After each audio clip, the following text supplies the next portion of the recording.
Good afternoon, everyone. And very glad to be here and to be able to share the outlook. I think my undergraduate was in history and political science, and I think you can't look ahead without looking to and understanding the past. So what I would like to do, maybe just as you noted, Alex, talk about the boom that has indeed happened across the Caribbean, including in the Cayman Islands over the last 3 years, and use that information and those insights to help share what our opinions are on where we'll probably be going in the future. So, and I'm just going to share my screen to give you a little bit of info on the Cayman Islands. And that always happens, something technical goes in the way there, but it was pretty smooth this time. So first of all, welcome to the Cayman Islands, which has been rated the friendliest country in the world, and also according to the Global Complexity Index, the easiest place in the world to do business. Just before we get started, quickly about us, as Alex noted, I am Vice President of Marketing and Sales at Provenance Properties, which is the official Christie's International Real Estate affiliate in Cayman. And we're part of the DART Corporation, which is a global organization with headquarters in the Cayman Islands.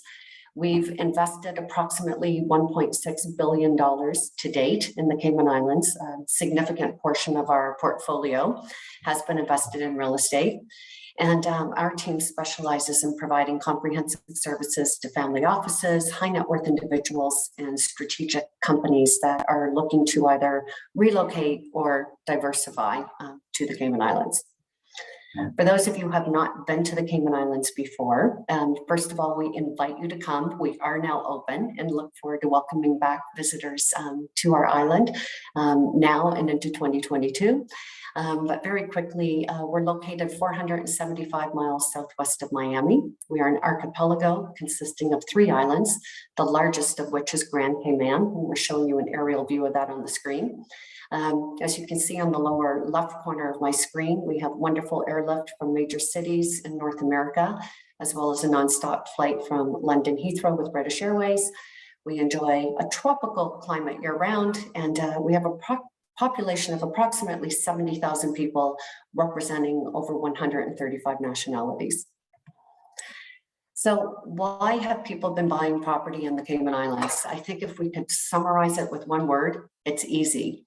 Where people typically buy here either to achieve permanent residency by investing in real estate, a vacation home, or as an investment property.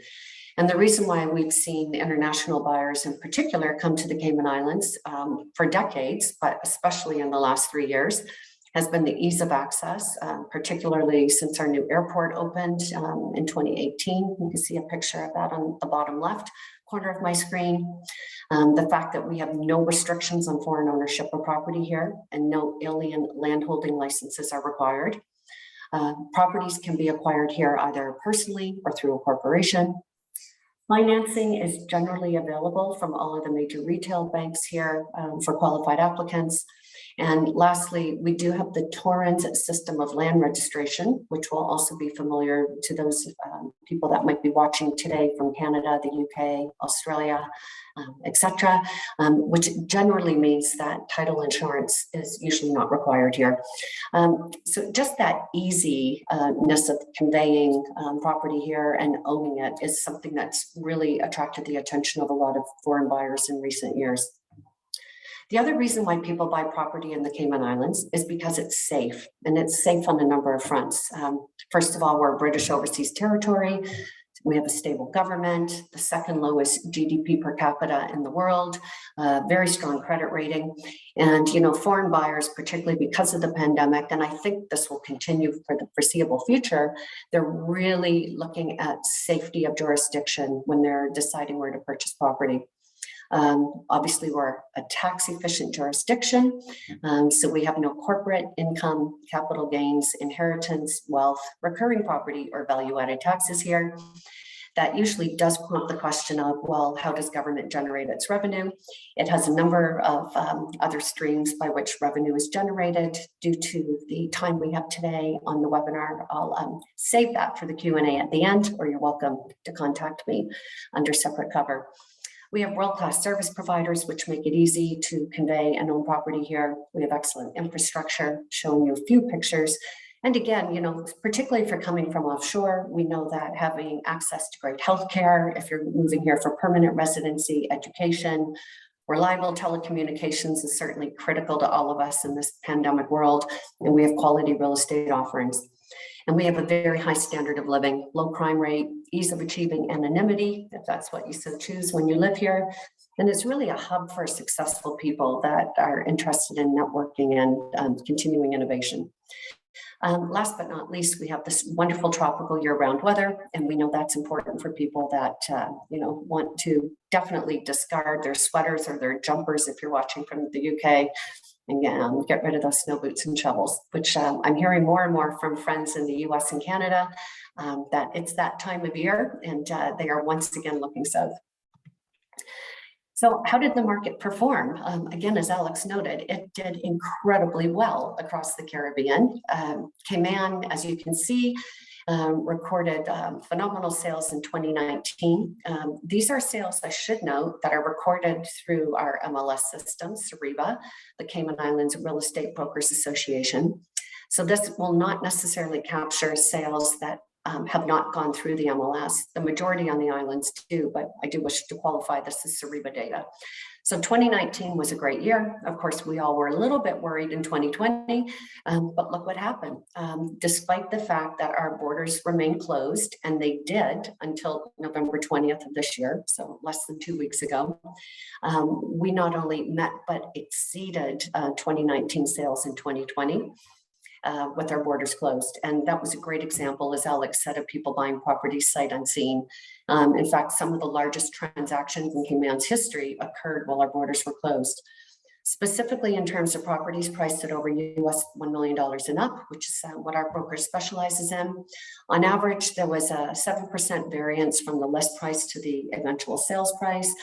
And of all sales on the island, there were 57 condos and 69 private residences that were priced at least $1 million and up that sold. Condos reached new numbers, prices averaging at the top end of the market of around $2,000 per square foot. As of October 19 this year, as you can see, we're in for another record-breaking year. And I'm very proud of our very small team of 4 sales specialists. Of that 757 million sold to date on the island, we alone have done $150 million in sales. So kudos to my team, one of the newest and smallest. We've been very busy this year.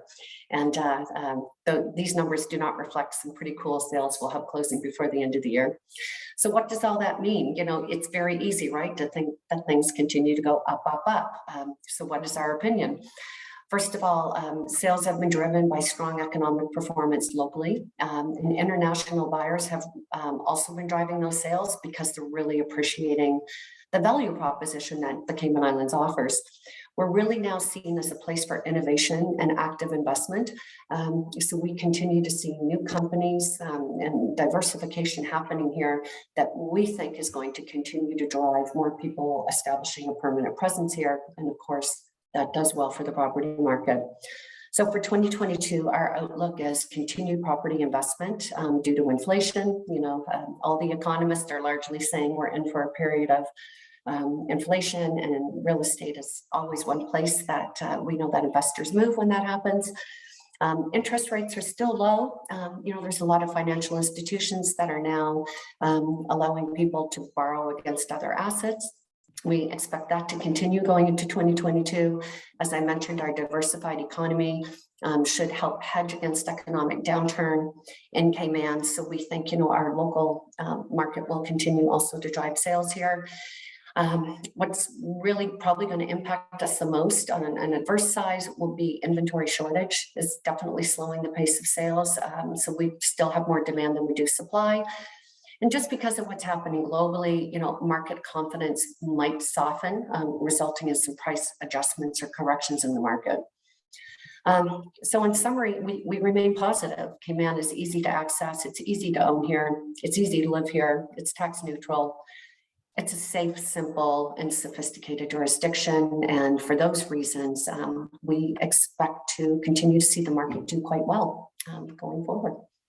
So with that, Alex, unless you have any questions for me now, I'll turn it back to you. Great. No, it's really interesting to see. Thank you, Sue. Now we're going to go to another destination that's been performing very well amid the pandemic, the Bahamas. So let's go to John, who's going to tell us more about what's happening there.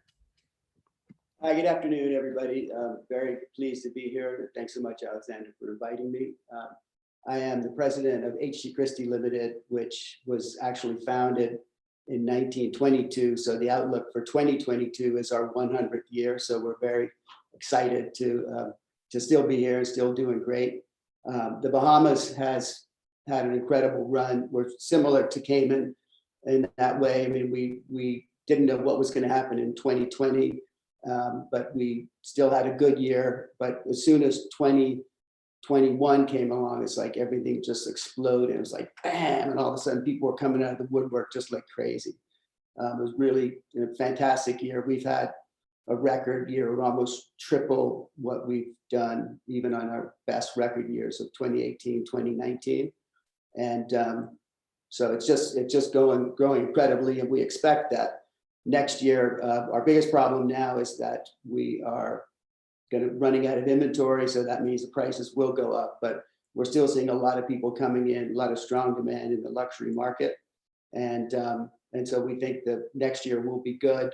I don't think anything will match what we had this year, because this year was just, I think everyone's just kind of mind blowing. But we're expecting very good things for next year, and this is Bahamas wide as well. So I'm just going to take over the screen and just show you a few things as to why the Bahamas is where we are. So let me see.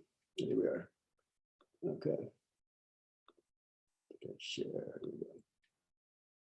Okay, good. So this is the Bahamas here. I'm going to zoom it out so you can see one of the reasons for our success is proximity to the United States. South Florida market's really booming. We have places like Bimini, it's 50 miles. That's, people can hop over there really easy. We also have 700 islands, all of this, down to Turks and Caicos, you stretch from West Palm Beach all the way down to Haiti and Cuba down there.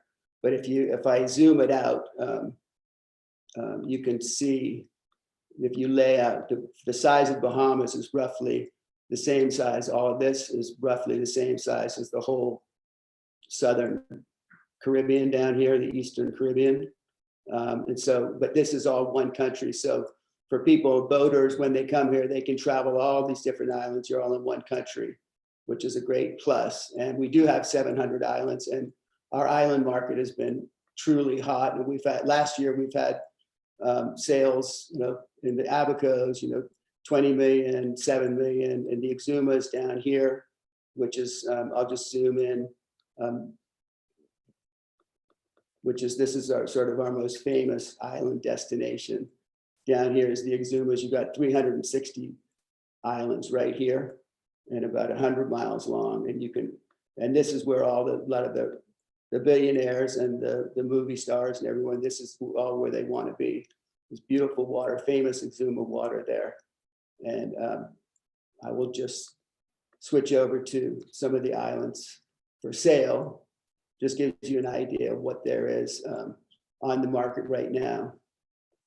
And then after this, I'll just hop over to some of the luxury sales and luxury communities for people to know. But the island markets are really hot. This is Royal Island. This was on the head of the flyer. We do have contract pending on it. We've had so many buyers coming at it, but the sellers have decided on one buyer that they want to work with, and they're going to revive that golf community there. It's got a beautiful marina and golf. It's a great spot. Then you've got all these other islands around. So this is what's great about the Bahamas. And some of these are quite high, quite expensive, like 60 million, 59 million, things like that, 40 million.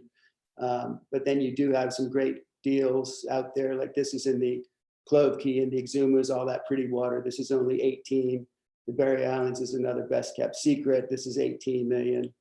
We've got Abacos, but there's just any number of islands. So if you have any questions afterwards, you can talk to me about that. but it's people love islands, and the reason why they love islands is, especially in a pandemic, is you basically you're king of your own domain. There's nothing if you have your own island, you don't have to worry about any lockdowns or anything because you are the king. All right, so let me switch over to our luxury home market. And I'll just go back to Google Earth before we do that, just so you know, because this is just going to pull up and zoom in on New Providence. So there's 3 main luxury communities, well, actually 4 main luxury communities in New Providence and in the Bahamas in this area. We do have some other small pockets like Baker's Bay and Abaco and Harbor Island, which is a very unique treat.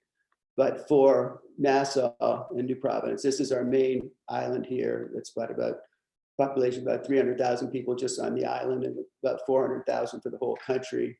But there's this western area here, which is the hub of where most buyers, luxury buyers, buy. The granddaddy or old granddam of gated communities is Lyford Key. It was originally put together by my great uncle and the founder of our company, H.G. Christie, Sir Harold Christie. But this was done in 1959. It was gated off here. It's the first gated community in the world. And you see properties here ranging from about 60 million down to maybe about 1 or 2 million, but they all have their own golf course. It's got beautiful marina with room for mega yachts. It's got beautiful beaches both sides, and that's why it was chosen by the beaches there. And it's an old line country club. It's coat and tie to go in, that sort of thing for dinner in the season. And then that juxtaposes to Albany, which is the new kid on the block, which is really popular right now. They've got their links golf course. We just had a tournament there, the Hero Pro, with a lot of big players, big national players were there. They've got their mega yacht marina. This is the whole property here. But this is super hot. They've had sales like crazy this year. And what they're doing with their marina, they're building these luxury condos around the marina. And believe it or not, the penthouse here, I'll just pop you over for that one. I'll show you that is now under contract. But that's this unit here. Asking $39 million for a condo. It sold just under that, but it's pretty incredible that Bahamas is able to get that much money for a condo. But that's how popular Albany is. It's just people are flocking in and they're selling $2,000 a foot, and they're basically dubbing this like the Monaco of the Caribbean. And it's close access. The airport is just over this way. So that's really, really cool. And we had a record sale price. Another community, which is sort of in between the two, is Old Fort Bay. And that's another luxury community. We have a house here on sale for $36 million. We sold a record sales price here it was record in the Bahamas, well over 40 million. So that we're getting great buyers, great people coming in. And the other community, which was overlooked until the pandemic, it kind of was sitting there, but last year just took off like crazy. This is a Four Seasons resort right here, and this is the Ocean Club. Geographically, it's really beautiful because you have beaches all around. You've got a harbor here and a protected harbor here. So these homes range from about 39 million to about 5 or 6 million. But there was a little quiet. All the interest was down on the west side for a few years, but now things have been selling like hotcakes here. We've had like 15 or 16 sales in this community this year, and with more coming, and people coming in every day sort of chosen this community. So this is closer to town. It's also better for boating because you can shoot out to the Keys right around, and you can shoot out to places like Rose Island, which is a unique place in the Caribbean. We have this long undeveloped island with just a few houses, so close to the biggest metropolitan center. So that gives a well-rounded view a quick view of our luxury market. And we do think that things will do very well next year. Our only problem is inventory. So as there's less inventory, there will be, there's less sales, I guess, but prices are going up and demand is still solid. So I think that's good. If I can, thank you. I will see if I can switch back to meeting and control, stop share. Okay. Perfect. All Thanks, right, so John. that's kind of gives a well-rounded view of what we're doing here in Bahamas. Awesome. Thanks, John. But So next, obviously, one of the biggest trends in the last several years in the Caribbean has been the growth of residential resorts, particularly branded residential resorts. So in order to learn more about that, let's talk to Miles from Waypoint, really at the forefront of that world right now. Thanks, Miles. Can you see my screen? Yeah. Yeah. Okay, perfect.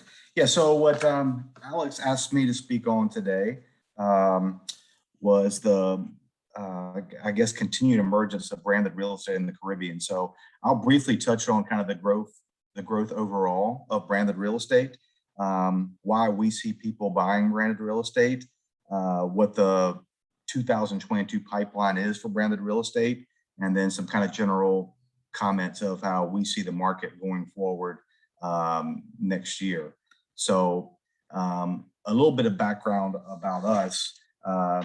We're a sales and marketing firm that strictly does developer-based real estate projects. We've done a bunch of work in the Caribbean. We've worked in 9 different countries in the Caribbean. We've done 13 branded real estate projects in the past. We've currently have about $600 million under management. 3 of those projects currently are branded real estate projects, all international.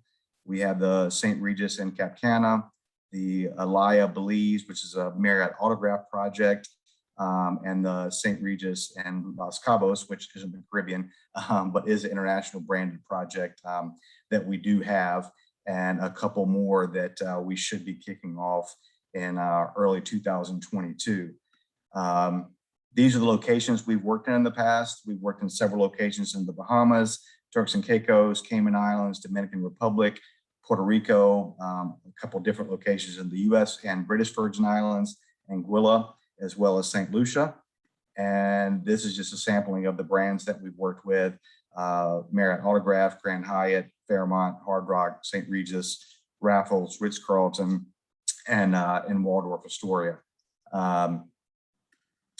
So as far as the benefits of the brand, this section has grown pretty quickly. 20 years ago, there were just 17 brands operating branded residences. Now we have over 130 that are doing so.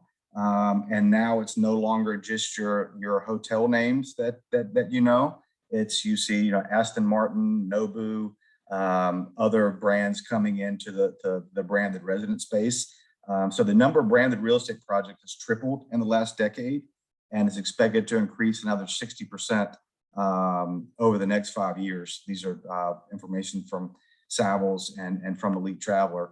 And what we see, the reason for the projects that we have, why people are buying, are several. Number one is name recognition, and I think in the projects that we do outside of the country, it's even a bigger benefit that people have a name recognition. There's a comfort level. Okay, if I'm buying out of the country, this is a brand that I know, I've experienced before. I've had a previous experience there, and we always use the term that if you stayed at the Ritz-Carlton, or you stayed at the St. Regis, or you stayed at the Waldorf Astoria, you basically have the ability to date us before you marry us and decide to buy something. And so that benefit is extremely important. I put a quote in here from Dana Jacobson with Marriott that we do a bunch of work with, that people love our brands and they love traveling and staying in our hotels, and now they can get that service and design in their home. Don't we all wish we could live that life? And that's definitely something that we hear from a lot of our buyers. Second reason is the buyers assume confidence of the brand involvement. Most of the brands we deal with do want to have an arm's length transaction, that they're not endorsing anything. They're not the developer. They don't want any liability. But when a buyer comes into a branded real estate project, the assumption is, okay, Marriott or Waldorf Astoria has looked at this project. They think it's a good project. They think it's a good developer. They think it's financially stable, or they wouldn't put their name on it. And so that helps a project, especially if you're in pre-development, pre-construction. It helps a project early on and gives the buyer a higher level of confidence than a project that's not branded. Third thing is a perceived level of quality and service. And when people ask me, what does a brand bring to a project? I used to say perceived level of quality and service, and also a perceived level of the financial backing of the project, which I just mentioned, and that's still there. It's not as much as the financial side is as much as it was back in 2007 and 2008, when it kind of the jacket was ripped off and people realized that the brands have no money for the most part in the projects. It's just a branding fee or a management fee. But the perceived level of quality and service still does remain the case today. So if I mention this is a Four Seasons branded project or a Ritz-Carlton branded project, people have in their mind, okay, the quality is going to be good, the service is going to be good, from the architectural design, from the interior design. One thing that we point out is if you're buying a condominium, the interior designer that's doing your individual condominium, you would never be able to afford to hire on your own, because most of these brands hire world-renowned architects and interior designers. So it's a big benefit that you get. And then obviously the level of service creates hassle-free ownership, which for a second home is extremely important. And as I mentioned before, all those things really make people feel comfortable in the pre-development and pre-construction phase of the project. Have another couple quotes there, one from Marriott and one from Knight Frank, that basically reiterate that people can have an understanding of what they're going to get from the brand, and they also feel the brand wouldn't be there and put their name on it if the service and design wasn't going to be correct. Another reason branded real estate has been popular is owner benefits at other projects. For example, with our Marriott projects we have at the St. Regis and Ritz-Carlton level, you do get benefits at other St. Regis and Ritz-Carlton projects. The Grand Hyatt we did in Grand Cayman, you got a World of Hyatt rewards points the second that you purchased. So there is benefits at other projects should you choose to travel. And most of these people, in many cases, are brand loyalists and do travel to other projects. So that's a good benefit. The pricing effect, there's definitely a premium, and it's typically anywhere from 20 to 30% over non-branded projects, which exceeds the branding fee, which is normally anywhere from 3 to 6% that the brand charges you for real estate. And it also, from a pricing effect, typically gives a stronger resale value, because as we've looked at projects we've worked in, throughout our career, because we don't just do branded real estate, values tend to plateau or go down when the developer operator is no longer there, when the homeowners association takes over and they start making economical choices versus what's the best experience for the residences. With a brand there, that dynamic doesn't happen. The brand continues to stay there. They continue to offer first-class amenities, first-class service, which delivers a stronger resale value.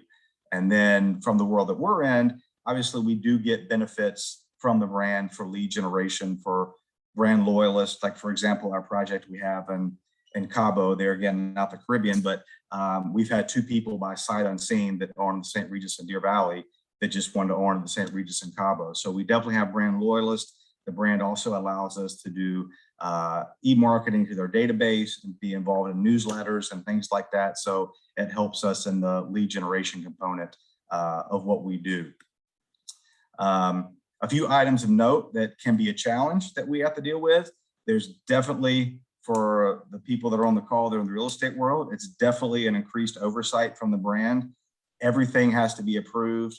Websites, brochures, all of our social media posts, everything gets approved by the brand. They shop our salespeople. So it's definitely higher level of management that sometimes that we want, but we have to deal with. Rental management programs are definitely a big deal. They can make or break your project, where me as a real estate person would love to have a very flexible rental management program, but the hotel has to be able to operate as well. So there has to be a balance of priorities, that it's a program that works for the hotel, but also works for the owner. So you don't have, in the long term, people that are choosing to sell or get out of the program because the rental management side is not working for them. And today it's less of what we see. It's less of the rental split. It's more of the usage. When the usage is restricted, that's been a bigger issue than what the rental splits are, because the rental splits across brands are pretty standard. And then you certainly have different legal requirements of how the HOA works with a brand involved and things like that. But so just some things to be aware of. This is the list of projects that, and I may have missed a few, but I put together a list of what I know of branded projects in the Caribbean as of today.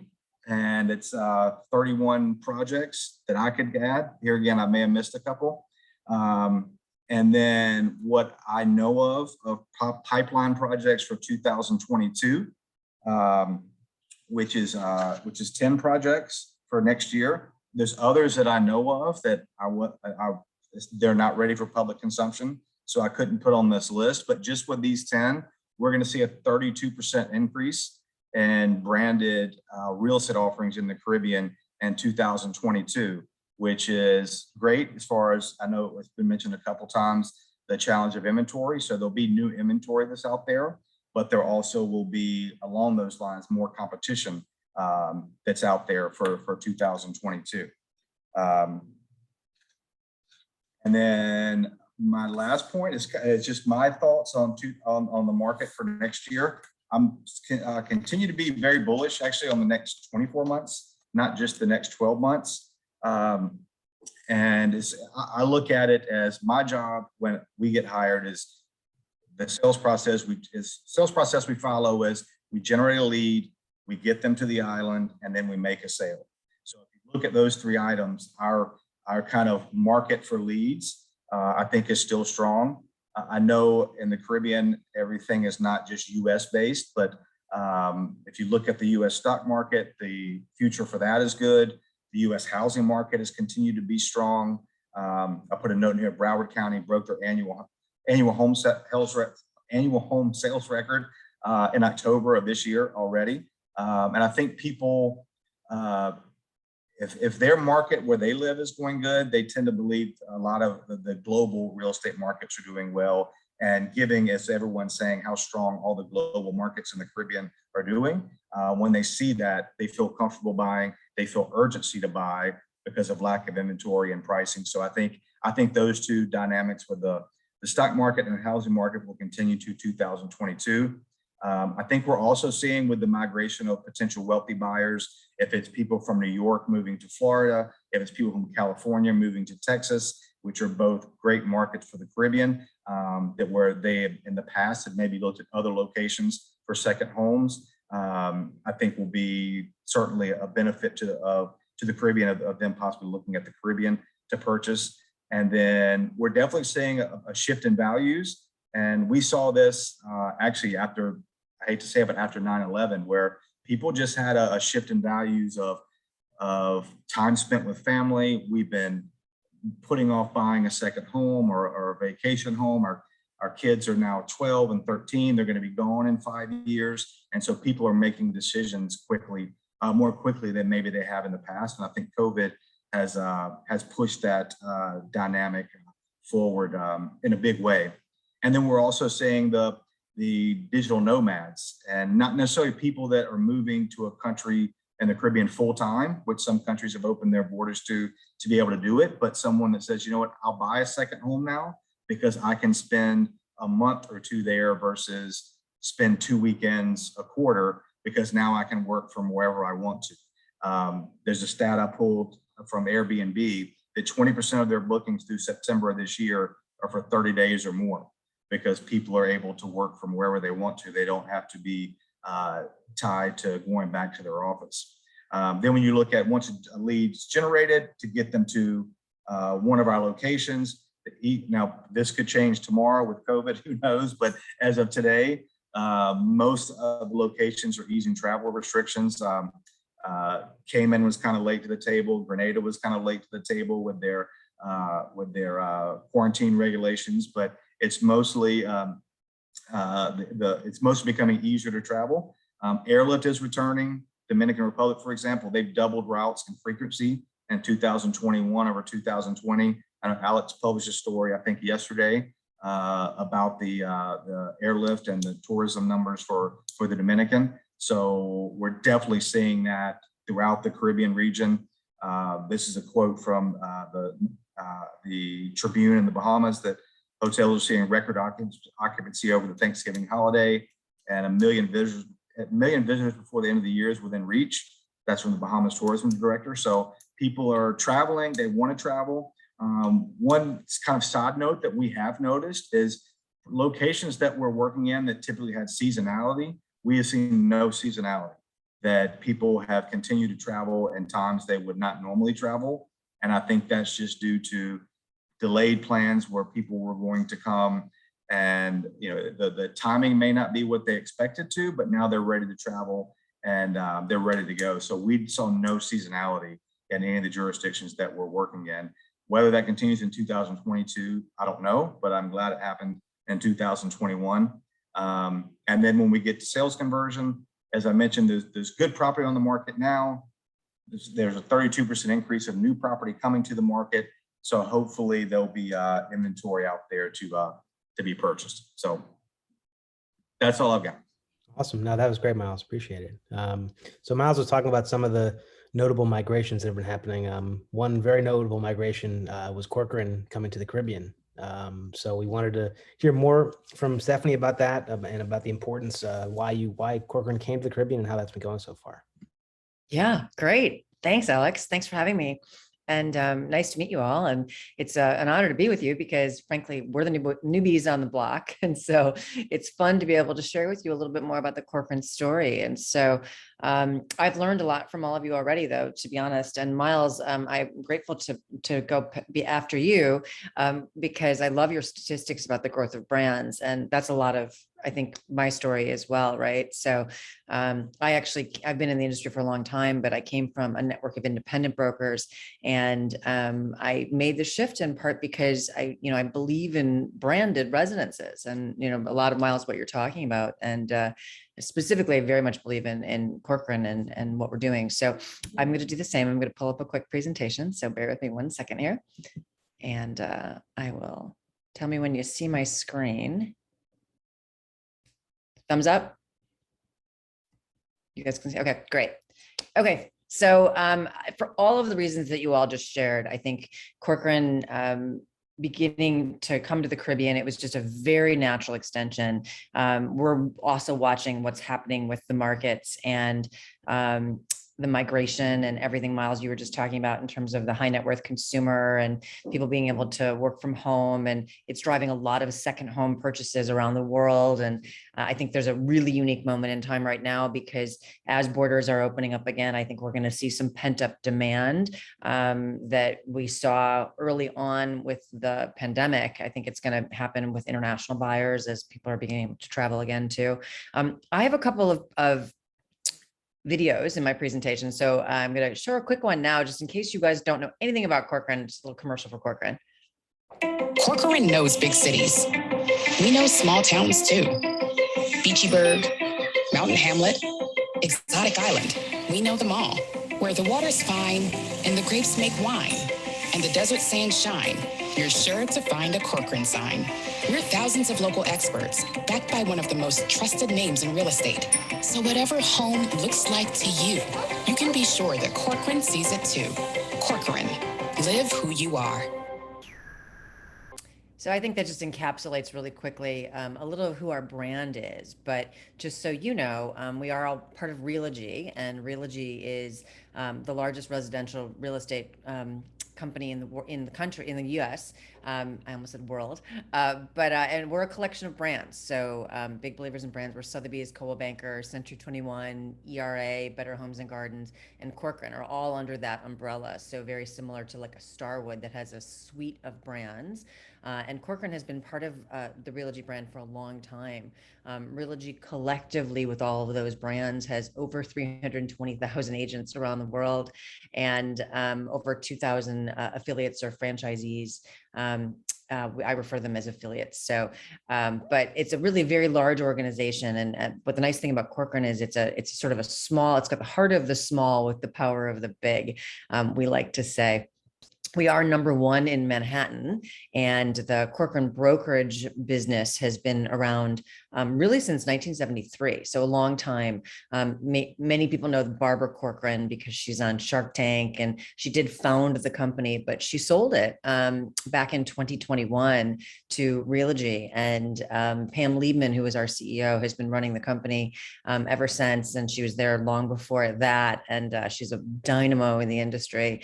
But really, our core brokerage markets were Manhattan, the Hamptons, and then Palm Beach, and ultimately Miami. So looking to those feeder markets and growing where the high net worth were moving. But then in really 2018, we first decided we were going to start franchising the brand. So it's been a long time, almost 50-year-old brand, but we just started to grow it through offering to affiliates. And that's really when I joined the company. And it's been a really fun ride, I will say. When we started with just the brokerage company-owned markets, we had 23 offices and about 2,300 agents. And in less than 2 years, we quintupled the number of offices we have and tripled the number of agents we have. And so we've been growing quite quickly, and we've done a lot in the Caribbean. And that's been a big fun part of the story too. The first year, which is 2020, crazy time to start a new franchise, but for a lot of reasons, it ended up being a really good time. And then in 2021 was when we came to the Caribbean, and it's been great. So today we're actually, in fact, I'm in the Caribbean today. I can't tell you where because we're going to be doing it launch tomorrow. It'll be our fourth. So the timing is very good to be on this panel, Alex. And I'm excited, really excited about that. I'm sorry, this isn't tomorrow. I could be able to talk a little bit more about that opportunity, but we are in 3 islands in the Caribbean today, the Bahamas, BVI, and St. Bart's. And the folks that we have affiliated in those markets, in BVI, which was our first affiliate in beginning of 2021, was Oil Nut Bay, David Johnson and Shailene Todd, who you see here, which is really high-end development, beautiful island, and very ultra high net worth. It was a great extension for Corcoran. Obviously, the BVI's really pulls a lot of buyers from New York and Hamptons and Palm Beach and Miami. So it made a lot of great sense. And they've been terrific partners for us. Our next affiliate in the Caribbean was in St. Bart's, a company it used to be called Happy Villa, and a mostly residential company. Guillaume Corlew and his wife, Olivia, and they're really moving more into the for sale business. And it's been a phenomenal year. I've got some great stats that I can share with you when we get to the Q&A part, but they've been doing a phenomenal job. But you'll see, I think the companies that we're bringing into Corcoran, it's not one size fits all, very different organizations, and each of them makes sense for a different reason. And then our third affiliate, who we just launched in October, and I had the pleasure to be there for the launch, was Gavin Christie with CA Christie, obviously a long heritage in the Bahamas. And we've been really enjoying our relationship with Gavin, launched it with a lot of fanfare, and it's been, I think, a phenomenal partnership so far. So you can see 3 very different companies, and then the fourth coming tomorrow. But I think that one thing it's very different about Corcoran is we say our brand is our superpower. And I'm going to share a few little videos with you to give you a sense of the voice of Corcoran, because it's very, very different than I think any other real estate brand out there right now. And that's part of why the Caribbean makes so much sense for us. The tagline or the ethos for Corcoran is live who you are. And I think it's a really important part of the Caribbean, and the fact that people choose to live in the Caribbean, and you could live anywhere in the world. But I think people love life and enjoy life in the Caribbean. And so Live Who You Are really resonates. It's very personal and it's different for everybody, but it's very central to who Corcoran is. And I'll show you some examples in our advertising. So I just have 2 short videos to show you, but these are videos that we create. They're little vignettes, really is a better way of putting it, which we do on digital and social in the markets where we're active. So if you're in one of our markets, you may have seen 1 or 2 of these, but I have 2 examples because they're very, very different. The first is called Be Home Welcoming Committee. And this was something that we rolled out right as we were opening up from the pandemic.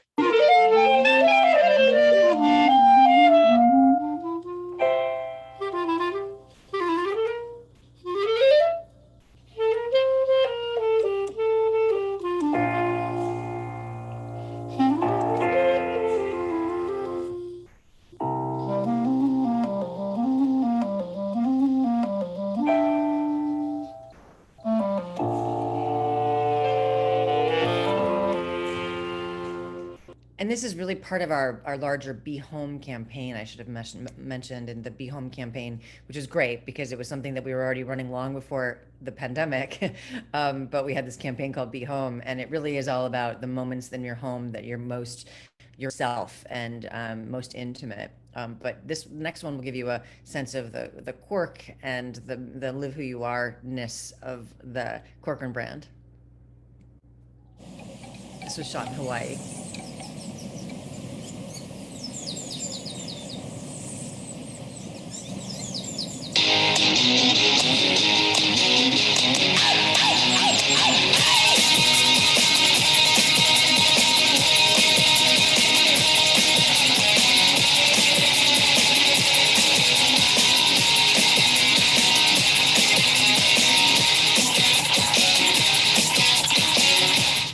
So I think you can get, we're not your average real estate company. And so if you're seeing ads like this, then you might know that this is the market that we're coming to tomorrow. But when this is where before we come to a market, you'll start to see ads that we're coming to the market. And then the last thing I was just going to mention was why the Caribbean. And I've referenced a few of these things already, but I wanted to just kind of give you a top 5. I think, growing Corcoran to markets where the brand resonates obviously makes a lot of sense. We're moving to urban, high net worth resorts, second home communities, things like that make just a lot of sense for this brand. You're not going to see us everywhere. And I think it's all about sort of the markets that make sense. We are very much following the high net worth and the ultra high net worth buying behavior. And so some of the panelists also talked about that today. I think it's a very important thing to be aware of because we know certainly through the pandemic that people have continued to buy 2nd, 3rd, 4th, and 5th homes and where they're buying them. And so the markets in the Caribbean that are very friendly to people for tax havens and things like that have been a big part of this as well. Of course, the market strength, and everyone talked about inventory, and certainly that's a challenge. We're continuing to watch that carefully as well, and we're seeing it domestically in the U.S. Obviously as well. And so, but where we see market strength and people moving for the pandemic makes lots of sense. Those second home buyers and that pandemic purchasing behavior, and then my last thing was just the strong connection to our feeder markets and if we get to the Q&A where we're seeing buyers coming from, I can share with you the 3 islands that we are in, and obviously, we can talk about the Bahamas as well. It'd be interesting to hear and see that if we're seeing the same things, but I think that it's just a big important part of it too. So anyway, so I think that's all I have. Thank you, and I look forward to the Q&A. I appreciate being here. Thank you, Stephanie. So now we're going to move on now. Obviously, we've been talking about luxury real estate a lot. The essence of what makes luxury real estate is design. And so OBMI has really been at the forefront of Caribbean design for a very long time. And so we want to talk to Tim, who can tell us a little what sort of you're seeing in the region in terms of the state of design, how design is changing, how the pandemic is changing things. So thanks for being with us, Tim.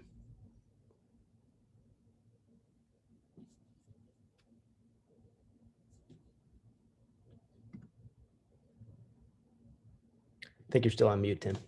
Yeah. There we go. Okay, thanks very much, Alex. Really appreciate it. And a great series of panelists with some wonderful information, some great sort of facts and figures, and obviously expertise in the real estate world. I'm going to bring a slightly different perspective to some of the discussion and really focus, I mean, I'm a designer after all, focus on some visuals and focus on what we're finding a redefining luxury. It's looking at some of the values that the people have had to kind of rethink over the past couple of years. So just a little bit of background. I'm trying not to do a big promo push, but a little bit of background on OBM International so you can get a bit of perspective of where we're coming from. We're a youngster compared to John, only 85-year-old, but founded in Bermuda, 85 years old, actually founded by an architect called Will Onions, who's the O of OBM International. And he was the guy who invented the Bermuda style of architecture. He translated, innovatively translated what was the old Bermuda cottage style for a market that was growing in Bermuda at the time, which was kind of luxury residential, and kind of reinvented a very traditional architectural look into something which now everyone recognizes international as an international style. So, and then we've grown down into the Caribbean. We've actually in the base Caribbean, we've probably got I think we Cayman 55 years, BVI 55 years. So we know the region pretty well. At the moment we have offices in Bermuda, Cayman, BVI, Antigua, Trinidad, and I've done work on pretty much every island over the years. Our head office is in Miami, which I guess is kind of the capital of the BVI, capital of the Caribbean. But also we have a very different perspective in the sense we're very global as well. We're actually doing work across the globe at the moment, a lot of work for ultra high net worth in the Middle East. Actually, it's interesting, a little Caribbean firm is now designing a whole bunch of palaces out in the Middle East. So we've gone on an interesting global adventure, which gives us an interesting perspective. So really what is really driving us and what has pushed us over the last few years? And it's kind of this resiliency. We've had to respond to some really interesting challenges over the last few years.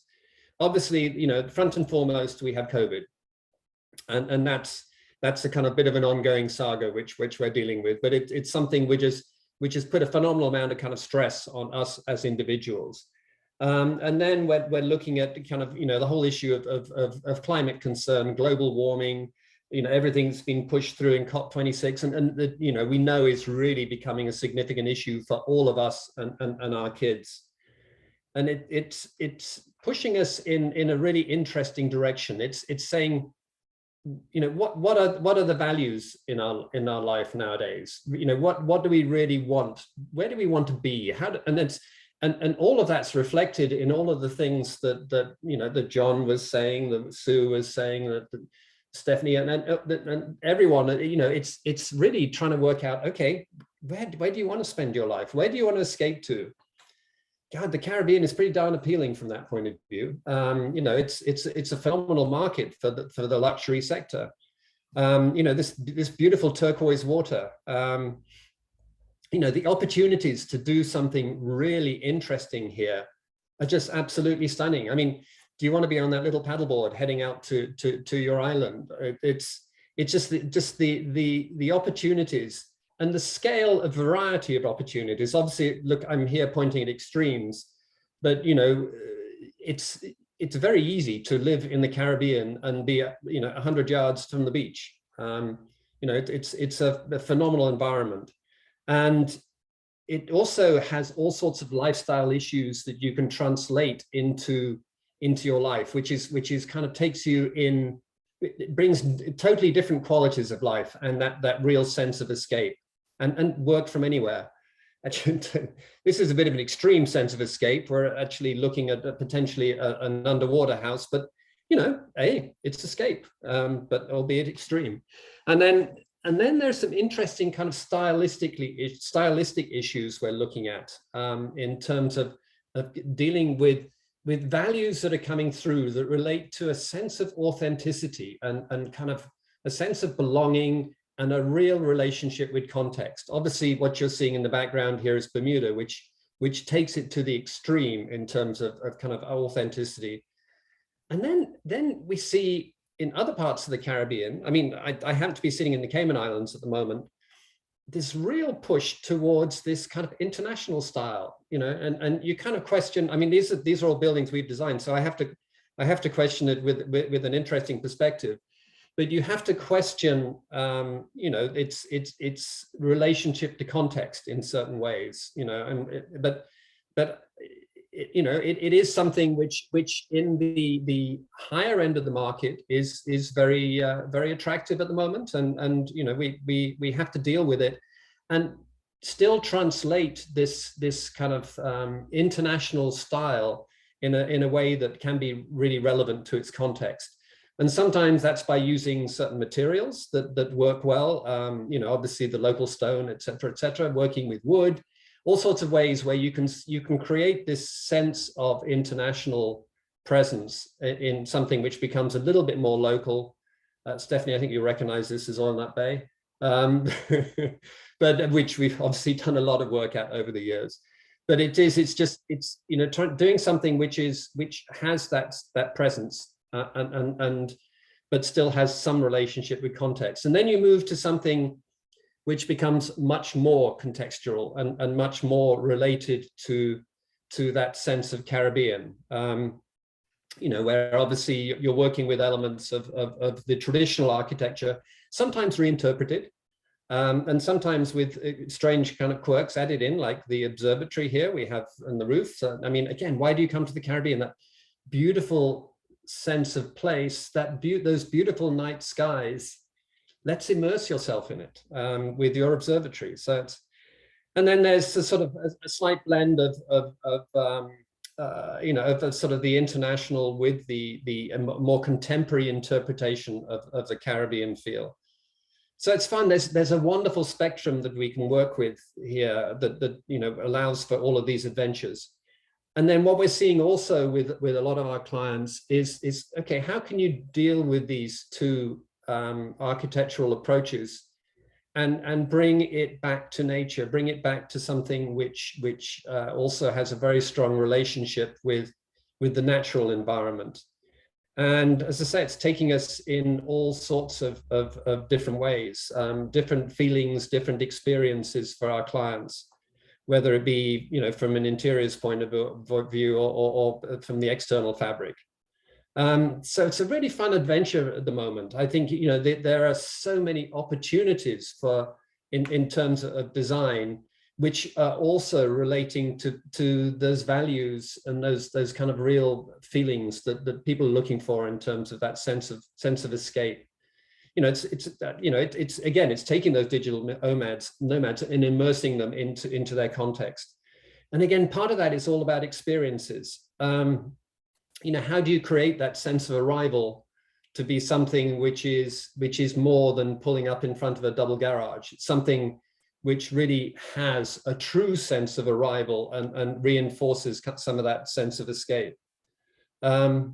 You know, how do you work your project in a way where you get the landscape and the feeling of context that really ties into the actual experience of the house itself, and then that pulls through into interiors. I mean, you know, this actually is a slightly unusual one, but it's a coffee lover. This is his barista lounge. We have the coffee mechanism is actually those series of copper pipes that come through there, that come down and create this wonderful kind of array of coffee experiences within his personal barista lounge. But it is all within a particularly curated environment that gives the person, the homeowner, that sense of being, you know, again, obviously an extreme version of experiences that we're creating. But again, you know, the creation of this total sense of escape for the kids, something which feels just totally unique. So it's an opportunity to have a lot of fun in design at the moment, I think is really what we're pushing. But it's have fun within a set of parameters and values. And one of those values, obviously, I was referring to the climate change issues and everything that we've had to deal with. it's how do we deal with the climate conscience, with valuing levels of sustainability. Again, it's there's obviously the classics of the green roofs, the solar panels, there's everything that goes with it, but it's something that is beyond a level of ticking the box nowadays. It has to be something which starts from the very grounding of the concept. And sustainability, yeah, it deals with energy, it deals with resources, but it also deals with your relationship with your community, and it deals with context. What's the labor force sort of coming to work on your house. There are all sorts of a broader level of sustainability, which is much more than the greenwashing. Then again, talking about values, in all of our lives now, wellness becomes a very, very strong value that we put up, and it gets elevated as you get into the luxury world. And it's how do you integrate some of these wellness components into your residence in a way that so that it doesn't feel as though it is a separate. You're not walking out to your spa. It's something which becomes part of your everyday lifestyle. Your lap pool is not, it's not something that you're punishing yourself with to do your 50 laps. It's something that you go there to enjoy and really celebrate the experience as well. So, kind of wellness becomes something much broader, and it becomes part of the environment that you feel. And your yoga deck is is a deck that you will use, as opposed to being sitting on the side waiting for you to do yoga. It's just a different concept of how you integrate wellness into the whole design process. Again, that's somewhat wrapped into the concept of biophilia, where more and more the landscaping is not just outside, it's inside the house, and it becomes something which is very much integrated into the design process itself. So you really kind of live and feel, and it obviously has attitude, mental qualities in terms of how you feel, in terms of relaxing that sense of stress, but it also is really important in terms of your air quality and various other aspects. I think we can get a bit extreme. I guess the gardener is going to be a little busy here, but I mean, again, it's really saying that this is an inside space. Does it feel like an inside space? No, it's actually, it's really how you translate some of that stuff. And then technology, again, is something which is running parallel with all of these values-based decisions that our clients are making. And that, the technology controls everything from kind of obviously your landscape lighting through to, your pool, your whole life. So that really, and smart home becomes very smart nowadays in terms of its controls and its kind of predictability of your life, so that it'll almost kind of understand what you want to do before you're even doing it. Again, you're kind of, I guess, somewhat integrated into the concept of wellness, how technology relates to wellness. Your living space now your gym doesn't need to be separated from your living space. Your mirror, just become an active part of your lifestyle. And then we go to really how we're planning the houses, and it's interesting. Obviously, houses used to be planned or residences used to be planned on a very cellular basis. We're finding it's much more of an integrated design process now, and the kitchen actually is becoming a very strong heart of the home.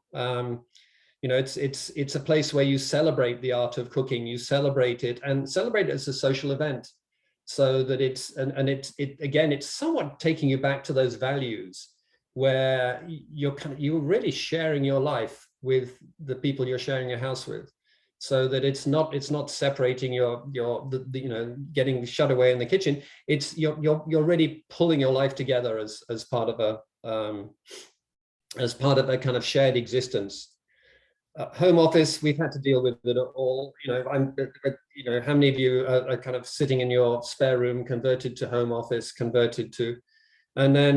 how can we design homes around it now for the digital nomad, where the home office becomes a real part of the the living environment, whilst you're dealing with issues of the acoustics, and it's not tucked away at the back of the house. It's something which kind of really relates you to your environment, why you're there in the first place. So it's a really interesting adventure at the moment. It's really, you know, kind of looking at those values, translating those values into kind of a design stage. But in reality, it's back to basics. This actually is St. Regis a branded residence that you've probably recognized. But it's a simple life. It's, you know, just making sure that we have the comforts of what we need there. And then the end of it, it's all about, you know, a comfortable bed, looking out over that Caribbean sunset through the palm trees, being able to curl up and say, I'm here. I'm really, you know, I'm connected. I'm relaxed. This is me. I'm home. So a brief adventure. Awesome. Thank you, Tim. Really appreciate that. So now we open it up to the Q&A, and I'm just going to ask some questions to everybody. I wanted to start with you, Sue. Pretty dramatic success for Cayman, even while being closed for a long time. Can you talk sort of how that's come about, and then also a little bit about where a lot of your buyers are coming from right now in Cayman? Yes. So how did it come about? Well, it started with people looking for three things. They wanted safety, they wanted security, but they also wanted the sophistication or a similar level lifestyle from where they were based before they looked to come to Cayman. And as I mentioned in our presentation, you know, Cayman is very safe, both on a personal security level, but also it's a safe jurisdiction from an economic perspective because of our stability of government, our low debt, et cetera. And I think people are really doing a lot of research and diligence in jurisdictions. You know, I remember in 2008 and 2009 in Turks and Caicos where people were like, oh, it's in this year to have a condo there. I mean, these days, yes, people still, you know, want to buy in places that are popular, but they really are doing their research at a level that they just haven't done before. So safety is important, and it's important, you know, no matter where you're from or the type of resources that you have. I think it's fair to say that we're all feeling vulnerable on one level or not. And Cayman, because of its safety, has just very well addressed that vulnerability. And then in terms of simplicity, you know, Tim definitely covered the desire for people, you know, to enjoy the simplicity of life in the islands, of being able to get your toes in the sand very easily, really reconnect with nature, have a simple life. But everyone always says that, right? They want a simple life, but they also want lots of hot water. They want great water pressure. They want reliable telecommunications. And you know, Cayman is just very simple in that regard as well. And again, that was something that drove a lot of those buyer inquiries, because they said, we know it's going to be easy to get groceries, easy to stay connected, easy to get good healthcare, easy to put our kids in school. And so that simplicity was important. And the third thing is sophistication. Despite that, again, people feel vulnerable, but they don't want to compromise. And so, you know, they were looking for jurisdictions that were surprisingly sophisticated. And Cayman, you know, in addition to our infrastructure, had that really interesting multicultural, globally mobile population. And that was really important, as is our culinary scene, you know, which is well regarded. So with all those factors, you know, people, they do that. You know, we've seen people come with spreadsheets saying, you know, I've compared this in one jurisdiction, that in another. So I think that's what drove the inquiries, and quite frankly, will continue to do so. Where are our buyers coming from? Primarily the United States, from Canada. Where is the interest coming from? Those markets, but in particular Latin America, the UK, Europe. You know, we are getting inquiries from further abroad, but essentially I would say it's jurisdictions where people are feeling vulnerable, either because of personal safety, political views, or they're looking at what's going to happen economically, and they're looking to preserve wealth. And a jurisdiction like Cayman serves them very well. So what might be a jurisdiction that's driving a lot of business here today might change a year from now. We just don't know. But the core fundamentals of what has attracted people to Cayman will remain, irregardless of where they're coming from. Right. John, I had a question for you now. Obviously, the Bahamas has naturally always had a larger inventory of private islands, but the pandemic has seen a real wave of sales. Can you talk about Just dig into that a little bit, and also who's buying these? Are these people buying islands to build hotels on? Are they buying islands for homes? Are they building them for residential communities? What's sort of the character of these purchases? I would say the character of the buyers for private islands is basically all of the above. We have people that are coming in and buying, to do luxury developments. We've got a big project happening, which has been on the books and sold in 2013, but they're getting ready to launch down in the Exumas. Royal Island, that was a beautifully designed project which failed in 2008, lots of lawsuits, but now it's back on, and the people that they're working to do that are going to pick up that project, maybe modify it a bit, but with big marinas, golf courses. So that's happening. Other people are buying because they want their private island. I mean, they want the place where they get there and it's their spot. So that's a strong driver. And what we've seen what we've been limited in is islands that have development on it, like a house and everything. Because before, people really didn't care. They would just buy the island and sit on it. But with the pandemic and everything else, people wanted to be able to come in. Nope, I want to be able to move right in. And even if it was an island that needed work because it had a house, had everything set up on it, every island pretty much that had development on it is now sold, except for the ones that are really expensive. And the ones that are really expensive are getting a lot of interest in them as well too. And we're seeing people from really far away, places like Australia, that are interested in coming in and buying 2 or 3 islands and moving their corporation out of countries like that to set it up in the Bahamas. We're being seen as like a land of freedom in a way, which is great. I think there's been a lot of sort of lockdown tyranny around, and Bahamas has had its share, but I think we're pretty laid back as well. So I think we're seeing a lot of attention coming to Bahamas for that reason. But the islands are the ones that are on the market now are getting a lot of interest. So what's not sold now, a lot of them will be sold in 2022. Interesting. Stephanie, especially because we're talking about luxury real estate, I wanted to talk to you about one market in particular, which is St. Bart's. It's always sort of a bit of a closed room in terms of getting information about St. Bart's. What are you seeing in St. Bart's right now? And what's the activity been like during the pandemic? Sure. John, I'm going to steal your lockdown tyranny. That's awesome. St. Bart's is you're right. It's an interesting, there's the keys to that market, and it's a very special market, but demand has been incredibly high. And so the story on St. Bart's has really been about inventory and lack of inventory. A lot of properties were sold at the end of 2020 and the beginning of 21. And so it's really just a challenge. So I think they're, seeing that it's even difficult to find a lot to build on. And so we're seeing really big, expensive, millions and millions of dollar properties being purchased and torn down and rebuilt, which is also, of course, contributing to the fact that there's a challenge with construction costs. And, we're seeing that domestically and obviously in the islands as well, but, record high prices for that and lack of supply. So that's being, I think excessively felt in St. Bart's. On the rental side, because our broker there has been so active in the rental business. And I think there was a really interesting stat earlier about Airbnb.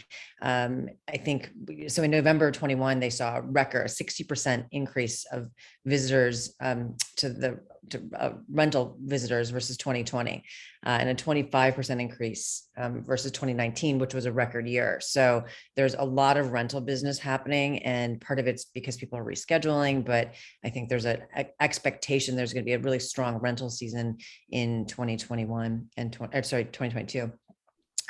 What's also interesting, and I'll just say, and I didn't know this as much until we started working with Guillaume and Olivia, is that most of the buyers are from the US. You think France, you would think it's very European, but actually 60% of the buyers to St. Bart's are from America, and 20% only are from France. And then another 10% are from other parts of Europe. And then there's also Brazil, another 10% is from Brazil. So within the US, it's a lot of New Yorkers. They're really drawn to the island. And that's why, of course, the connection to Corcoran made a lot of sense. All right. Miles, question for you. Are there any markets where you're seeing more growth in residential branded resort development or that you see are like primed for that in the years to come that maybe aren't known for right now? Well, we're seeing more in the Southern Caribbean. I think that the Northern Caribbean has always been a hot location for people to go to. But I think as the airlift grows, we're starting to see more in the Southern Caribbean, St. Lucia, Grenada, places like that. I know projects that are on the market that not on the drawing board. Sorry, not on the market. That will be coming forth probably possibly as early as 2022. So I think that's probably the biggest change that I've seen is the growth of people looking at the Southern Caribbean versus the Northern Caribbean. Tim, I had a question for you. Are there any projects that you feel sort of exemplify like your sort of Caribbean ideal that you've worked on? And then are there any destinations that you feel that you enjoy most designing just because of the landscape or because of certain aspects of the destination? It's a really interesting one. I mean, I've lived in the Caribbean for 40 plus years, so it's it's been very much, and quite a few of those years actually were down in the British Virgin Islands. So it's sort of as in terms of beauty, that's pretty hard to beat as a destination. Obviously, we're as Stephanie probably knows, we're doing a lot of work at Oil Nut Bay, and really enjoy that environment in terms of the opportunities we can create down there. You have good taste, Tim. I know, and the wide variety of clientele as well, just with kind of offering quite different outlooks in terms of the approach. I mean, it is fascinating. I mean, obviously, Sue referenced the Cayman Islands, and the Cayman Islands is beautiful and everything works, and there's so much about it that is really is spectacular, and the waters are beautiful around it. But it doesn't have the vertical topography that you have in a lot of the other islands. So which are slightly kind of rougher around the edges and slightly more kind of unpredictable in terms of the quality and of environment. So we have clients that are looking for either approach. Either they're looking for the comfort and to some degree predictability of the Cayman environment, or looking for the slightly more anarchic, rough around the edges, kind of southern or middle kind of Southern Caribbean. So it's just and again it ties a little bit into their values and what they feel about life in terms of where they are in their lives as well, where their kids are at in their lives, because obviously education is much better in Cayman than it is in some of the other islands further south. I mean, so there's a whole kind of layering of issues there. Right. So I kind of wanted to go around the group, and we've talked obviously about purchasing real estate, but I want to talk about who's buying to move and what percentage of the people you're seeing are buying as a second home or a third home. And just go around there. I'll start with you, Sue. Like, what percentage, if you could say, are people actually moving to Cayman, and then how many people are actually just buying a home to have it there? I'm going to answer you two ways, because you've got the buyer that buys immediately, but then you have the try before you buy market. So, it's very common to see someone, they come first on a vacation, then pre-pandemic, they would buy a vacation property. Now they would come in as a global citizen and then potentially buy a vacation property, then an investment property, with a long-term view to maybe retire in it part-time or full-time. And then they go, and everything's just changed so much in the last 3 years. That pace of transitioning through the phases has accelerated.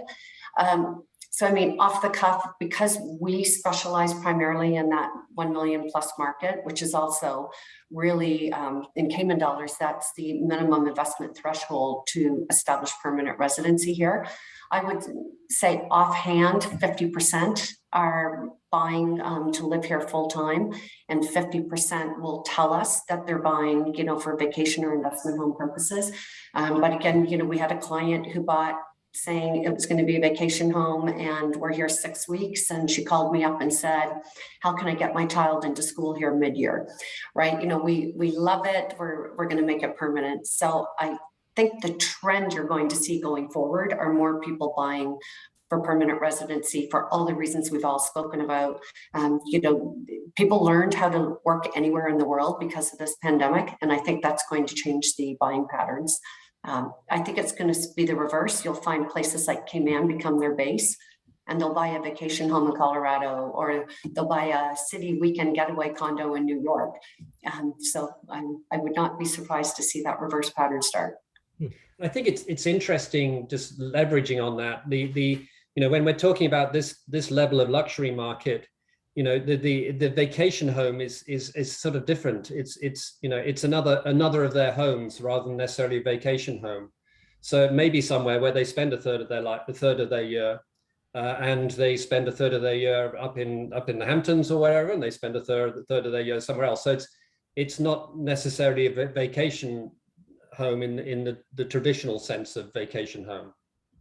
I agree. And Tim, if I could just respond to that as well. I think, one thing, look, none of us on here are tax advisors, and that's not the reason for this webinar today. But, a lot of people that are globally mobile, more and more, right, they have to consider where they're spending their time and where they're not. And as Tim said, if you're spending your time, for ease of simplicity, a third, some people are going to have to start to decide if they're defining that residence as a residence or a vacation property, because, they're going to have to do their global tax planning. And that's a big part of the conversation that, again, we were just not having 4 or 5 years ago. I'll just add too, if you don't mind, Alex, to play off what you guys are saying, because Tim, I agree with you. I think, like at a property like Oil Nut Bay, I mean, those are they're not second homes, they're fourth and fifth homes. And truly, it's a very high net worth consumer. I think John can probably talk to the Bahamas really well, but obviously it's a mix, and we're seeing that. And then my broker in St. Bart's, obviously, it's that I love your tribe before you buy analogy. But I will just say also about the high net worth consumer, one of the things I think we definitely are seeing is that they're collecting homes, and they have a lot of net worth. And that's the way they've spent the last 2 years is pent up looking at houses online and collecting homes. And so that's a big part of why we've seen this really, ultra high net worth boom in the real estate market. And then there's no supply. So it's a good problem to have, but it's not sustainable. And obviously we're coming up against it with the inventory problem. So just interesting to watch. Miles, what about you? What are you seeing in the branded space? Right now, where we're operating now, we're mostly dealing with the true second home buyer. People that want to buy, they want to use it, which that can create a challenge with some of our pre-construction, pre-development projects. So we are offering, 21 room nights at competing resorts or something like that while they wait for our project to be delivered. But in the past, we have dealt with, like in the Bahamas where John is, we've dealt with residency purchasers, and in Puerto Rico, we've dealt with Act 2022 people that are moving there for tax purposes. So we've dealt with the non-traditional, I guess, second home buyer, or as Stephanie said, third, fourth, or fifth home buyer. But that's at least where we're operating today. We're seeing the traditional second, third, fourth, fifth home buyer that wants to buy, they want to use it. They want to make sure they're not overpaying. Investment is always in the back of their mind, but they're not buying to sell it when it's done, or they want to buy to come and use it with their family. Right. And for those of us who don't know, several destinations do have residency programs, right? I think maybe, Sue, can you talk a little about what Cayman offers? Yes, so we have right now our Global Citizen Program, which allows people to live and work as long as they're not working in the local economy for up to 2 years here. And then we do have a permanent residency that can be achieved by investing in real estate programs. There's two through that real estate option. One requires a minimum investment of $1.2 million in developed real estate. That will allow qualified applicants to reside here for up to 25 years. They can renew that one time. There's no right to work here, and there's no pathway to an eventual citizenship option. The second option is what's called a certificate of person of independent means. With that program, you invest a minimum of $2.4 million in developed real estate. The key difference is there is the opportunity to apply for a variation to have the right to work in the local economy. And secondly, after you've been ordinarily resident here for 5 years, meet minimum residency requirements annually, as well as some other criteria. You can apply to get a British Overseas Territory passport, followed by a UK passport. So again, more and more people do need to make that decision if they're owning a vacation property, an investment property, or establishing permanent residency. So those programs are becoming very important. One thing I would like to note is that Cayman is a little bit different. Oftentimes, people perhaps don't distinguish the difference between residency by investment versus citizenship by investment. Cayman does not have a citizenship by investment program. So the residency program here is designed for a small number of individuals every year. And there's a cap on the applications, where the citizenship by investment program tends to be more government approved programs, larger volume, different criteria, different thresholds for projects. But yes, Cayman does have that program available. And John, and Stephanie, I guess the Bahamas has a program as well. Is that correct? Yeah, we do. It's similar. We do have a global nomad program where you can come and you can get a visa to live and work here. You can also get permanent residency with a purchase of a developed property over $750,000. So those are our two main avenues right now. You can get annual residency for like if you're doing a rental as part of the you can do that as well. But most people go for the permanent residency over $750,000. So that creates, in condos and things, there's a threshold where people will price their properties at $750 just to attract that international investor coming in. We don't have any citizenship for purchase. That's not the Bahamas, although they have discussed it, but really the general consensus here is that people don't want to be able to buy citizenship. They really believe in their status as citizens and don't just say it's not for sale that way, similar to Cayman. And then as far as people coming here, I think most of our sales this year have been people that are second homes, but with the idea that maybe they will be first homes. So probably similar to Cayman as well. People that have come in, they had a rush to get here, and they bought some great properties, and they said, well, we're not sure if it's gonna be our main residence, but they wanted to have it. And so they've got it and waiting and seeing what's going on. And then when you get to the out islands, which is, we've got such a diversity in the Bahamas, every island has a different feel.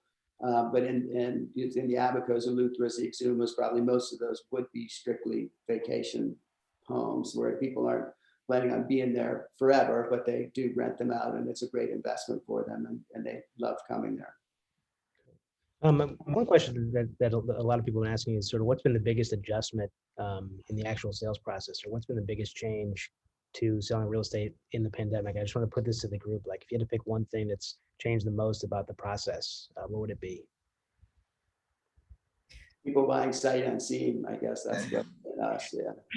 Yeah, I would say use of technology in a big way is trying to put someone there that's not there, to let them experience something that they can't see. When most of the islands were closed and shut down, I mean, we just sounds like everyone, like 2020, I thought in March, all right, let's wrap everything up and be done for the year. And people kept buying. And we're just using different forms of technology to as much as we could put them there when they weren't there and they were purchasing. So, I mean, that was the biggest change as far as 2020. And I would say too, the way that I think real estate agents market, everyone has really embraced digital and technology, to your point, Miles, as well, but specifically on the marketing side. And I'll give an example. I used to have a beautiful presentation book that you could order and send to somebody. And then we shifted to a digital listing presentation. It's this amazing tool that Corcoran built. And literally in my almost 2 years now, or a year and a half at Corcoran, not a single person has asked about the book. So, and it used to be like a very important, tangible thing that people really cared a lot about. So I think it's just, and it's amazing because having worked with real estate agents for 20 years of my career, trying so hard to get people to embrace technology. And then in 3 months, everyone did it. So it's just, you can motivate real estate agents really quickly by impacting the business, for sure. I think, Alex, in addition to all the insights that everyone shared, probably the most difficult thing that has changed is the increased requirement for anti-money laundering and KYC requirements. And, that's come largely because, we're seeing a lot more movement of people asking if they can buy with crypto. There were a lot more online transactions, a lot of things happening across the miles, and particularly for highly regulated jurisdictions like Cayman, who enjoys an excellent reputation for its regulatory environment and high level of AML and KYC requirements. It has slowed the process sometimes, but more importantly, it's frustrated clients because they just don't understand why they're constantly being asked for more paperwork, more proof. And, it's critically important that we do that to continue to maintain our high standards, particularly as digital transactions and, conveying property to people that you've never met previously has become a trend. And I think that's going to continue. And for all of us that are real estate professionals, it's really going to be helping the clients understand from the outset that, that investment of time and diligence is required. And we're doing it both to protect them as well as the reputation of the jurisdiction and to maintain those high standards. But I forecast that we're going to see more AML and KYC going forward, not less. So just to kind of to close, I wanted to give everyone a chance to talk about sort of one big thing to watch out for in 2022, or if you had to pick one thing to look out for as a trend, what's ahead. And just let's start with you, Sue. What's one thing that you think people should be looking out for, or will be a big trend in 2022 in luxury real estate? We've all talked about luxury, but what we haven't talked about those that are not in the luxury market in our markets.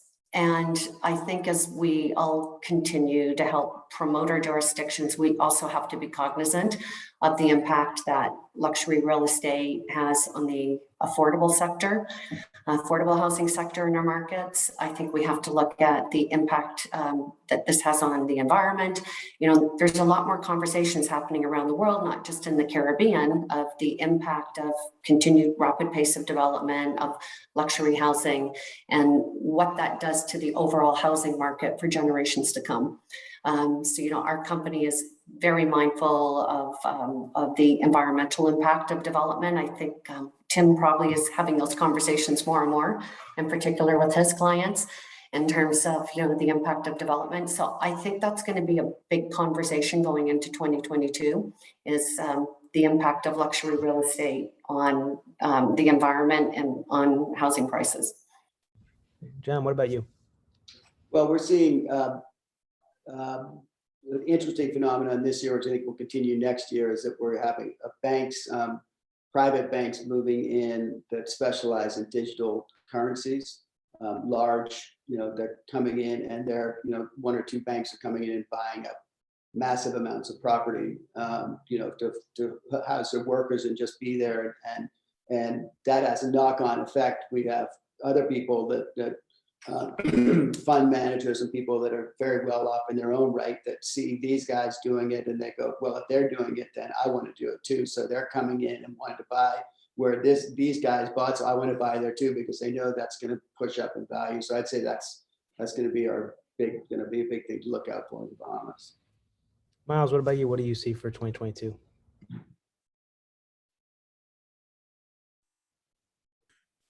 Okay, sorry, trying to get my unmute button on. I think something to be aware of is again on the supply side, that I think the demand side, as I mentioned in my short presentation, I'm very confident in, but I do see some concern for cost, supply chain issues from projects that we're working on, that we have 2 that have been delayed based off that. And so I think from a supply side, which doesn't help any of our causes, is something that I would definitely keep my eye on, as far as what construction costs are going to, labor costs are going to, and supply chain issues that continue to exist.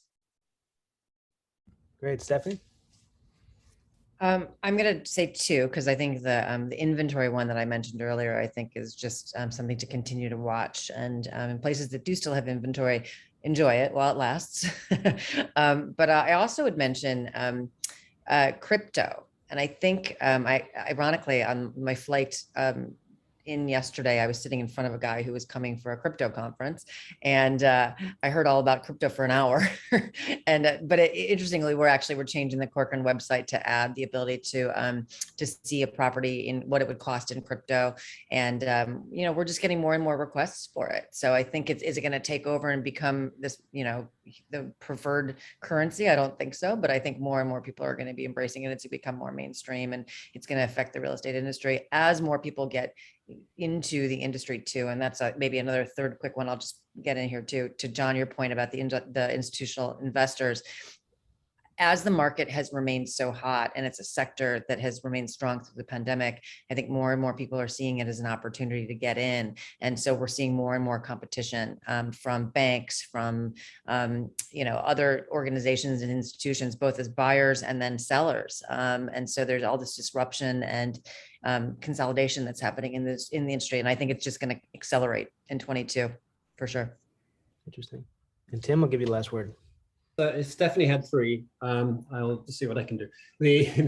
I think just reinforcing what Miles said, the supply chain issues and construction cost issues are really a challenge at the moment, and are really forcing up prices, which is very challenging for contractors, for building contractors, and obviously in the end result for our clients through the process. The second issue is something which I touched on earlier.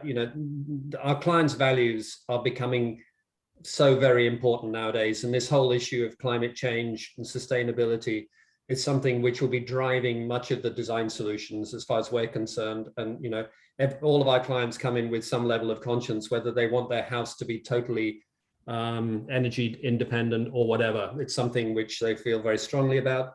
And the third one just is a kind of from our side of the business, is this whole issue of kind of virtual reality and how we're presenting to our clients nowadays, which kind of touches on some of the issues that you've been discussing from a real estate point of view, from a sales point of view, but just our level of presentation now has developed into something which is far more sophisticated in terms of client experience.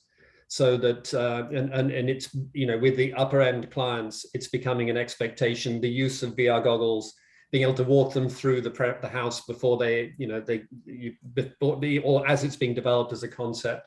The degree of sophistication in terms of the presentations now is way above where it was even 2 or 3 years ago. Right. Well, first I just want to thank this fantastic panel that we've assembled here today. Sue Nickerson from Providence Properties in the Cayman Islands, John Christie of HG Christie in the Bahamas, Tim Peck of OBMI, Miles Newell of Waypoint, and Stephanie Anton of Corcoran. Thank you all for taking your time today. And even more so, thank you to our Caribbean Journal Invest members for taking the time to listen to us today and hear what I thought was a really fascinating look at the universe of luxury real estate in the Caribbean. It should be a very interesting 2022, and I'm wishing you all a very, very happy holiday season and a great new year ahead. Thank you all again. Thanks, Alex. I think I've learned a lot through this program, so it's great. 100%. Thank you, everyone. Include it. Bye, everyone. Thanks.